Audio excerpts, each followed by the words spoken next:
Shalom bien-aimé. Shalom mon bien-aimé. Je suis l'évangéliste Angioro, je voudrais partager le livre d'Exode avec vous. Soyez bénis bien-aimé. Je vous lis la parole de Dieu. Voici les noms des fils d'Israël, venus en Égypte avec Jacob et la famille de chacun d'eux: Ruben, Siméon, Lévi, Juda, Issachar, Zabulon, Benjamin, Dan, Nephtali, Gad et Asé.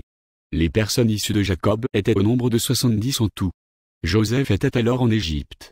Joseph mourut, ainsi que tous ses frères et toute cette génération-là. Les enfants d'Israël furent féconds et multiplièrent, ils s'accrurent et devinrent de plus en plus puissants. Et le pays en fut rempli.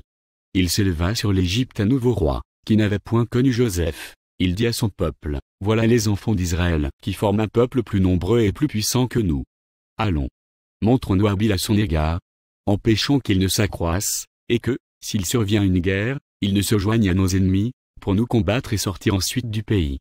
Et l'on établit sur lui des chefs de corvée, afin de l'accabler de travaux pénibles. C'est ainsi qu'il bâtit les villes de Pithom et de Ramsès, pour servir de magasin à Pharaon. Mais plus on l'accablait, plus il multipliait et s'accroissait, et l'on prit en aversion les enfants d'Israël. Alors les Égyptiens réduisirent les enfants d'Israël à une dure servitude. Ils leur rendirent la vie amère par d'horribles travaux en argile et en briques, et par tous les ouvrages des champs, et c'était avec cruauté qu'il leur imposait toutes ces charges. Le roi d'Égypte parla aussi aux sages-femmes des Hébreux, nommées l'une Shifra, et l'autre Pua. Il leur dit: quand vous accoucherez les femmes des Hébreux et que vous les verrez sur les sièges, si c'est un garçon, faites-le mourir.